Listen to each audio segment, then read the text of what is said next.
یا اللہ یا کریم یا عظیم یا غفور یا شکور یا ودود۔ شام کے سفر کے دوران ایک عجیب واقعہ پیش آیا۔ راہ میں ایک خیمہ دیکھا، سواری سے اتر کر خیمے کے قریب گئے تو ایک بڑھیا نظر آئی۔ اس سے پوچھا کچھ خبر ہے؟ عمر رضی اللہ تعالی عنہ کا کیا حال ہے؟ بڑھیا نے جواب دیا وہ شام روانہ ہو چکا ہے، لیکن خدا اسے غارت کرے،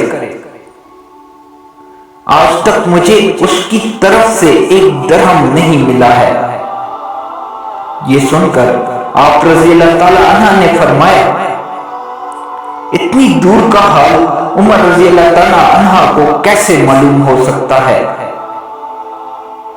بڑھیا بولی رعایا کا حال نہیں معلوم تو خلافت کیوں کرتا ہے؟